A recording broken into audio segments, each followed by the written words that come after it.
bishops of the Conference of Bishops of the Ecclesiastical Province of Douala, with French acronym CEPED, held their second annual ordinary session in Douala from November 5th to 8th, 2023. The final day opened with Holy Mass at the Douala Cathedral, presided over by the Archbishop of Douala, His Grace Samuel Kleda, in the presence of other bishops of the Douala Church Province, priests, religious, and the faithful. The CEPED meeting was presided over by the outgoing president of the Conference of Bishops of Douala, Monseigneur Jean Bosco Ntep of Edea. At the end of the bishops' session, some recommendations were given. The bishops called on rectors and trainers in major seminaries of Douala, of the Douala Church Province, to have a clear and concrete educative project that prepares candidates for the priesthood in total consecration to the service of Christ. The bishops urged bursars and other collaborators to be more vigilant in handling documents of seminaries and to work in close collaboration with other bursary services. The bishops also recommended that officials of Sopred and Opus Securitatis should keep watch and ensure better care for church workers sick or retired. The Douala bishops called on vicar generals to organize with their colleagues consultation according to an ecclesial spirit in view of having propositions to take better care of retired priests. Concerning the ecclesiastical tribunal, the bishops called on the officials of the tribunal to send to them frequently important documents concerning the functioning of the structure and to sensitize the faithful on the mission of the institution within the church. The bishops thanked Monseigneur Jean Bosco Ntep, who has come to the end of his mandate, and announced that Monseigneur Francois Achille Yabi of Eseka is the new president of CEPED. Of course, our agenda, we fulfill it, so we are satisfied. There are some items that are very deep. We cannot, we would like to go on the ground to face them, but lack of time, it couldn't possible. But yeah, we can say we try our best to face all the items that we put in our agenda. So I'm satisfied. The bishops also worried about the crisis in the northwest and southwest regions, called on all stakeholders to work for an end to the conflict.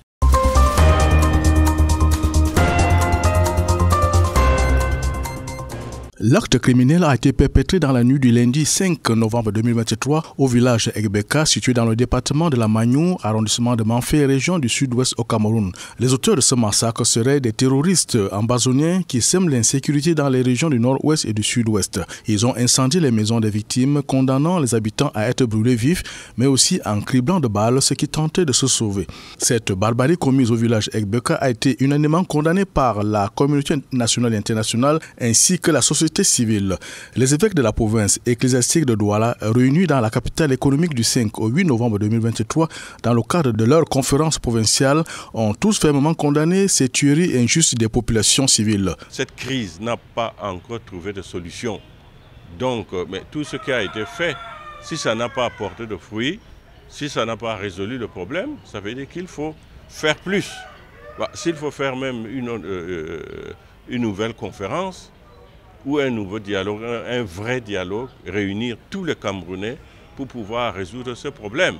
Pour sa part, l'évêque de Bafoussa, Monseigneur Paul Lonsukene, a exprimé sa profonde tristesse face à cet événement tragique. Je pleure avec mes frères du diocèse de Manfé pour ce qui est arrivé là-bas. Et ma prière et mon souhait, c'est que cela s'arrête. Que cela s'arrête et que nous puissions chercher la solution. Personne n'a la solution. C'est pénible ce qui arrive là-bas, mais ça arrive aujourd'hui à Manfé, mais c'est pas demain ça va. Où est-ce qu'on va aller? Ça a été le nord, aujourd'hui c'est Manfé. Hier, vous m'avez vu, j'étais à Bamenda lors des massacres des 10 qui étaient là. Alors, je pleure avec mes frères du diocèse de Manfé et je demande une seule chose, que chacun se sente concerné par cette situation. Parce que ce n'est pas la situation uniquement de nos frères de Manfait, c'est la situation de l'homme, de tout homme. Et j'ai dit ce que j'ai toujours dit, chaque vie est une histoire sacrée. Enfin, l'évêque des Eka, Monseigneur Achille François Yabi, a relevé le caractère inutile de cette guerre en zone anglophone. Quand nous commençons une guerre, on ne sait jamais quand ça finit. Et quand on commence, une guerre ne finit que sur une table de négociation. Tant que nous n'acceptons pas la négociation vraie, inclusive, eh bien on aura toujours des morts. Et c'est dommage que les êtres humains soient obligés de payer le prix de nos égoïsmes, de nos turpitudes, de nos arrogances. Parce que c'est ça le problème. Moi je crois qu'il faudrait à un moment donné qu'on s'arrête, qu'on se dise le sang a suffisamment coulé, discutons. Rappelons que le secrétaire général des Nations Unies, Antonio Guterres, a condamné avec fermeté le massacre des civils à Manfait.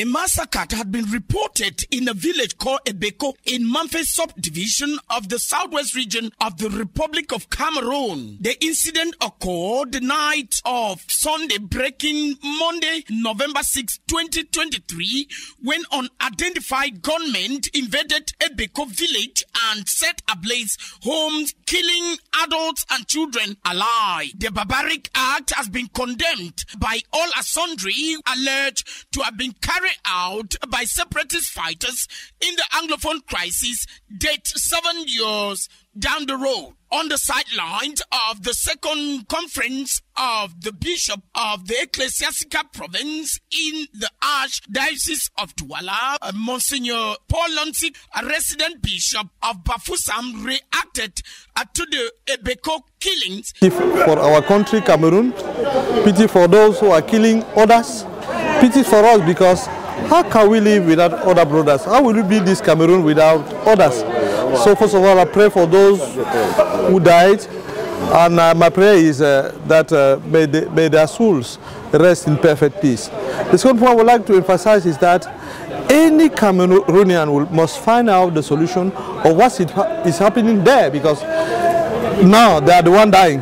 Who knows for tomorrow? I don't know what will happen tomorrow, so for me I'm crying. The Ebeko massacre has come to art to the Garbo massacre, the Mother Teresa International Academic in Kumba in the southwest region, of course the Pinyin massacre, as well as the Guzang massacre, all in the Anglophone crisis since it escalated on the 16th of October 2016. Monsignor Abraham Kumebwalo is the resident bishop of Bafang. Yeah, first of all, it's a painful matter. I think it's more than 6 years now, maybe even more. 8 years. So it's very painful to see that after all these years, things are still going on in the bad way. It's terrible. What we can do, I don't know. It's a difficult question. As church, we are trying our best. First of all, by what we have, and what we have is the prayers, that the hearts of all these people who are killing each other have to become soft. Love have to enter in this heart. It's not something that you can do only with action. We think that in prayers we can have or receive strength to deal with it. Since the Anglophone crisis turned into an armed conflict in 2018, effort has been made to resolve the crisis with the church, the civil society, politicians, the international community calling for frank and inclusive dialogue in order to lay the crisis to rest. The Grand National Dialogue that held in Yaoundé is far from giving a pragmatic solution to the old age Anglophone crisis in Cameroon.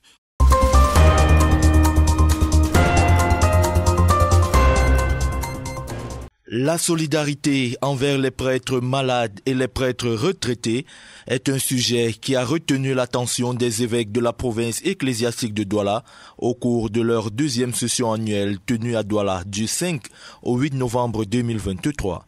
Les travaux présidés par Monseigneur Jean Bosco Ntep, évêque d'Edéa et président sortant de la CEPED, ont connu la présence effective des 6 évêques attendus. Ils ont lancé un cri de cœur pour une aide afin de mieux gérer les structures de solidarité que sont la SOPRED et l'Opus Securitatis. Nos ouvriers apostoliques vieillissent comme tout homme et ne peuvent pas se donner à 100% du premier au dernier jour, et que à la fin de leur vie, ils restent parfois seuls. Ils ne sont pas toujours soutenus et nous ne nous en rendons pas toujours compte. Un prêtre de 65 ans, 70 ans n'a pas les mêmes énergies qu'un prêtre de 30, 40 ans. Donc il faudrait que la communauté pense à ça. Nous essayons avec la SOPRED, l'Opus Securitatis, de les soutenir. Mais ça doit être une préoccupation de toute l'Église, de tous les diocèses. C'est parfois ingrat que celui que vous appelez à chaque fois qu'il y a un malade, à chaque fois qu'il y a quelqu'un qui est mort, que lui ne soit pas assisté quand il est malade. Au-delà de ces structures, l'éthique et la formation des prêtres ont été évoquées durant ces travaux de la CEPED. Il y a toujours des améliorations dans la formation. Comme je dis même aux enseignants, qui cesse d'apprendre doit cesser d'enseigner. Et chaque jour, il faut continuer à apprendre. Et donc pour pouvoir communiquer les nouvelles techniques, les nouvelles manières de voir à notre peuple. Le monde évolue, il n'est pas statique. Si vous restez comme disait Einstein, vous êtes sur une bicyclette, vous pédalez, pas vous tomber. Donc il faut toujours améliorer. Mais ça, comme je disais à l'un d'eux hier, c'est le recteur qui a la grâce d'État. On ne l'a pas nommé là pour faire valoir. Non, c'est lui qui a la grâce d'État, c'est lui qui sait exactement ce qu'il doit et ce qu'il peut et ce qu'il devrait. Parce que c'est lui qui a la grâce d'État. Nous, on regarde de haut, c'est vrai, on a notre niveau de grâce d'État. Mais concrètement, dans la gestion de ces enfants-là, nous demandons justement de nous dire vers où il veut les amener, parce qu'il y a beaucoup de dimensions dans la formation. Mon soeur en a parlé. D'abord la famille. Parce que si un enfant n'est pas bien formé en famille, si un enfant ne sait pas rendre grâce en famille, parce que nous avons habitué nos enfants à ce que j'appelle, n'est-ce pas, un frénétisme, il pleure un peu, vous lui donnez. Il pleure un peu, vous lui donnez. Et il ne sait jamais venir dire merci. Il rentre au séminaire, il ne dira jamais merci à Dieu. Donc la gratitude, apprendre aux enfants à dire merci, maman, merci, pas seulement de droits, mais aussi des devoirs, ils ont. Au terme de cette deuxième session annuelle de la CEPED, Monseigneur François Achille Eyabi, évêque des Écarts, a été désigné président de la CEPED par ses pairs. La prochaine session aura lieu à Edéa du 3 au 6 mars 2024.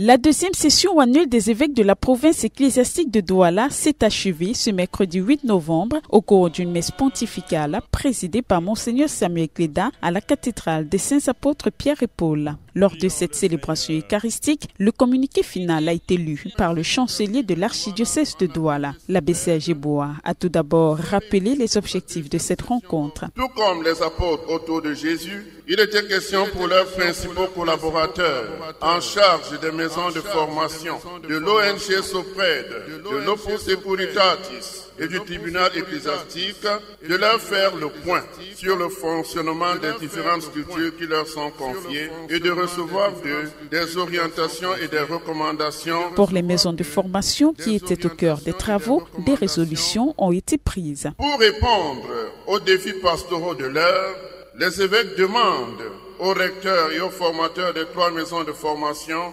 d'avoir un projet éducatif clair et concret qui prépare les candidats au sacerdoce à une consécration totale au service du Christ et de son Église et les oriente vers la sainteté. Autre sujet à l'ordre du jour, la sous-prête, l'Opus Securitatis et le tribunal ecclésiastique. Les évêques de la CEPED recommandent aux responsables de l'ONG Sopred et à celui de l'Opus Securitatis de veiller davantage sur une meilleure prise en charge des ouvriers apostoliques malades ou retraités. Aux responsables du tribunal ecclésiastique, les évêques demandent de leur envoyer fréquemment un rapport sur toutes les causes enregistrées et conclues et de sensibiliser davantage les fidèles sur la mission de cette institution de l'Église. Au cours des travaux, les évêques se sont également intéressés au synode sur la synodalité qui s'est achevé le 28 octobre dernier à Rome. La prochaine session de la CEPED aura lieu du 3 au 6 mars 2024 dans le diocèse d'Edea.